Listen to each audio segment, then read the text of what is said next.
દાહોદમાં hit and રનની ઘટનામાં વૃદ્ધ ઘાયલ થયા છે। નેતાજી બજારથી પડાવ જતા રસ્તા પર બની છે આ ઘટના। 67 વર્ષના વૃદ્ધને બાઇક ચાલકે ટક્કર મારીને ફરાર થઈ ગયો। ગિરીશચંદ્ર કાંતિલાલ શાહને માથાના ભાગે ગંભીર ઇજા પહોંચી હોસ્પિટલ ખસેડાયા છે। તમામ ઘટના સીસીટીવીમાં કેદ થઈ છે। સીસીટીવીના આધારે પોલીસે તપાસ પણ હાથ ધરી છે। વડોદરા શહેરમાં ફરી એકવાર બની છે અકસ્માતની ઘટના। નશામાં ધૂત કાર ચાલકે સર્જ્યો છે અકસ્માત। હરિનગર બ્રિજથી ઈએસઆઈ હોસ્પિટલ જતા માર્ગ પર અકસ્માત સર્જાયો। કાર ચાલકે 2 થી 3 મોપેડ ચાલકને અડફેટે લીધા અને કાર ચાલક સાથે બીજો એક યુવક કારમાં સવાર હતો। બંને યુવક નશાની હાલતમાં જણાઈ આવ્યા છે। કારમાંથી બિયરના ટીન પણ મળી આવ્યા। લોકોએ કાર ઉપર બિયરના ટીન મૂકી પોલીસની હપ્તાખોરીની પોલ ખોલી છે। આબરૂ બચાવવા ગોત્રી પોલીસ સ્ટેશનનો સ્ટાફ ઘટના સ્થળ પર પહોંચી ગયો। બંને યુવકની ધરપકડ કરી અને ગોત્રી પોલીસ સ્ટેશન ખાતે લઈ જવાયા। સુરતના ઉધના વિસ્તારમાં એસએમસીની કચરાની ગાડી અડફેટે લેતા વિદ્યાર્થીનું મોત થયું છે। 13 વર્ષીય બાળક રાત્રિના સમયે બહાર નીકળતા કચરાની ગાડીએ અડફેટે લેતા ઘટના સ્થળે જ મોત થયું છે। એકના એક બાળકનું મોત થતાં પરિવાર શોકમાં ગરકાવ થઈ ગયો। પોલીસે બાળકના મૃતદેહને નવી સિવિલ હોસ્પિટલ પીએમ માટે મોકલ્યો તેમજ કચરાની ગાડી ચાલક વિરુદ્ધ ગુનો નોંધીને તપાસ હાથ ધરી। की बात है, मेरे को अजनबी कॉल आया कि भैया आपका लड़के को एक्सीडेंट हो गया। तो कचरा पेटी वाला जो गाड़ी है बोले उसके अंदर गाड़ी घुस गई बोले आपकी लड़की की। मेरा लड़का जगह पे ऑन द स्पॉट खलास हो गया और वो कचरा वाले की बेदर्दी की वजह से उसने ना सिंगल दिया ना कुछ दिया, वहाँ से टर्न मार लिया उसने और मेरे लड़की की डेथ। जूनागढ़ना वंथली के शोध हाईवे पर अकस्मात बेकाबू कार होटल में घुसी गई। गादोई टोल प्लाजा नजीक दुर्घटना सर्जाई। स्टीयरिंग परथी काबू गुमावता कार होटल में घुसी। घटनाना सीसीटीवी पण सामे आव्या। होटल पर उभेला लोकोना जीव अद्धर थई गया। होटल में भारे नुकसान पण थयुं छे। भावनगर शहरना मेपानगर विस्तारमां नजीवी बाबते हुमलो कर्यानी घटना सामे आवी।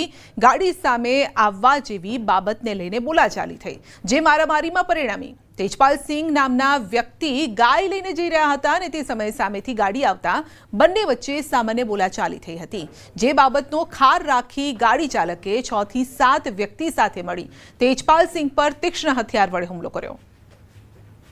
पटेलनगर ने मेपानगरनी वच्चे अजाण्या शख्सो गाड़ी सामे नाखी एटले मैं एने टपाई के भाई आ तू ध्यान राख એટલે ગાળ બોલ્યો તરત જ એટલે મેં ગાળ બોલ્યો એટલે મેં ઊભો રાખ્યો એટલે ઊભો ન રહ્યો ત્યારે નીકળી ગયો એટલે મેં જવા દીધું કે ભાઈ મોબાઈલ શું કરવી એમ। ત્યાંથી અમે રિટર્ન થયા એટલે આ લોકો એના ઘર પાસે બેઠા હતા। મેપાનગરમાં એનું ઘર છે ત્યાં રોડ ઉપર જ તે સીધા 6-7 જણા અજાણ્યા શખ્સો હતા અને હથિયારો હતા એમની પાસે। સીધા મારી માથે ઘા કરવા માંડ્યા મારીને મારા સન માથે। સુરતના કામરેજના ખોલવડ ગામ ખાતે મારામારીની ઘટના બની છે। ઓપેરા પેલેસ સોસાયટીમાં બાળકો ક્રિકેટ રમતા હતા તે સમયે એક મહિલાને ઈજા થતા મામલો બીચક્યો। મહિલાએ માથાકૂટ કરી ઉગ્ર બોલાચાલી કરી અને જોતજોતામાં તમામ મહિલાઓ ત્યાં એકઠી થઈ ગઈ। મારામારી મહિલાઓ વચ્ચે શરૂ થઈ ગઈ। આ દરમિયાન બાળકને પણ માર મારવામાં આવ્યો। સમગ્ર ઘટનાના સીસીટીવી પણ સામે આવ્યા છે અને ઘટનાની જાણ કામરેજ પોલીસને કરાઈ છે।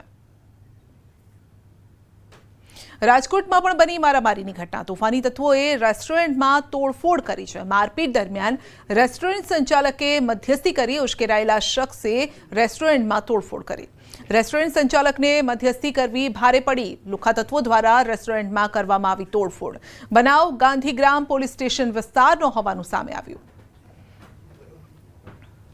बनावटी पासपोर्टना आधार पर भारत में रहतो बांग्लादेशी झड़पायो छे। अमदावाद एरपोर्ट परथी कुवैत जता झड़पायो छे। इमिग्रेशन विभागे शंकाना आधारे तपास करता मोटो खुलासो थयो छे। तो मुसाफर बिप्लोब हलदारे बंगाळमां नकली जन्म दाखलो, आधार कार्ड, पान कार्ड, चूंटणी कार्ड बनाव्या हता अने आ दस्तावेजो परथी तेणे पासपोर्ट मेळव्यो हतो अने तेनी मददथी कुवैतमां नौकरी पण करतो हतो। फेब्रुआरी 2025 में बांग्लादेश जई लग्न कर्या अने कुवैत जती वखते एरपोर्ट पर पकड़ाई गयो। एरपोर्ट पुलिसे गुनो नोंधीने एसओजीए वधु तपास हाथ धरी। बिप्लोब हलदार नामनो एक व्यक्ति जे बांग्लादेशी हतो एणे कल्याणी डिस्ट्रिक्टनुं पश्चिम बंगाळनुं खोटुं जन्मनुं प्रमाणपत्र बनावी एना उपरथी आधार कार्ड, चूंटणी कार्ड अने बधा डॉक्यूमेंट तैयार करी અને ભારતીય પાસપોર્ટ મેળવી લીધેલો।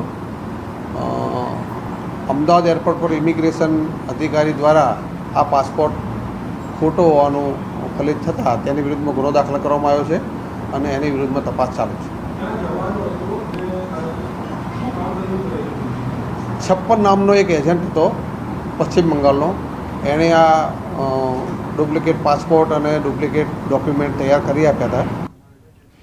અમદાવાદ એસઓજીએ રોમાનિયાના એક શખ્સને ઝડપી પાડ્યો છે. રોમાનિયા નાગરિકે એક્ઝિટ પરમિટમાં છેડછાડ કરતા એરપોર્ટ પર ઇમિગ્રેશન વિભાગના ધ્યાને આવતા ફરિયાદ નોંધી ધરપકડ કરી. ઉલ્લેખનીય છે કે રોમાનિયાના આ શખ્સને તેની પરમિટ પ્રમાણે 90 દિવસમાં ભારત છોડવાનું હતું અને તેની જગ્યાએ તેણે 180 દિવસની એક્ઝિટ પરમિટ બનાવડાવી, જેમાં અમદાવાદ એરપોર્ટ પર ઇમિગ્રેશન અધિકારીને ધ્યાને આવતા બોગસ એક્ઝિટ પરમિટ સાથે વ્યક્તિને ઝડપીને કાર્યવાહી હાથ ધરી છે. આ વ્યક્તિ કુંભ મેળામાં ફરવા આવ્યો હતો અને ત્યારબાદ તે ગોવા તેમજ ઉત્તરાખંડ ફરવા ગયો. 90 દિવસમાં પરત જવાનું ચૂકી જતા તેણે નવી બોગસ એક્ઝિટ પરમિટ બનાવડાવી હતી અને 180 દિવસની હતી આ પરમિટ. ત્યારે હવે પોલીસ આ મામલે વધુ તપાસ કરી રહી છે. તેની જે પરમિટ હતી એમાં એણે 90 દિવસની અંદર હિન્દુસ્તાન છોડી દેવાનું હતું. એની જગ્યાએ 180 દિવસની એક્ઝિટ પરમિટ એને બનાવડાવી. એને જવામાં લેટ થયું હતું એટલે 180 દિવસની પરમિટ બનાવી અને અમદાવાદ એરપોર્ટ પર ઇમિગ્રેશન અધિકારીના હાથે આ બોગસ પરમિટ એક્ઝિટ પરમિટ પકડાઈ ગઈ. એ આધારે એની વિરુદ્ધમાં ગુનો દાખલ કરવામાં આવ્યો છે અને એની તપાસ ચાલુ છે. સુરતના ચોક બજારમાં લોકો સાથે છેતરપિંડી કરતી હોવાની ઘટના સામે આવી છે. એટીએમમાં રૂપિયા ઉપાડવા આવતા લોકો સાથે છેતરપિંડી કરાતી હતી. ચોક બજારમાં સિલ્વરસ્ટોન આર્કેડમાં રૂપિયા આપેલા વ્યક્તિ જોડે છેતરપિંડી કરી હતી અને રૂપિયા ઉપાડવાની લિમિટ પૂરી થઈ ગઈ છે, રોકડા આપો તો ઓનલાઈન ટ્રાન્સફર કરી દઉં તેમ કહી છેતરપિંડી આચરી. ઓનલાઈન રૂપિયા ટ્રાન્સફર કરી આપવાનું કહી QR કોડ સ્કેન કર્યો હતો અને બાદમાં થોડીવારમાં પૈસા આવી જશે તેમ કહી ફરાર થઈ ગયો. આ મામલે ફરિયાદ નોંધાતા પોલીસે CCTV ફૂટેજ ચકાસી આરોપીની ધરપકડ કરી છે. આમ કતારગામ અને ચોક પોલીસ મથકના 2 ગુના ઉકેલાયા છે.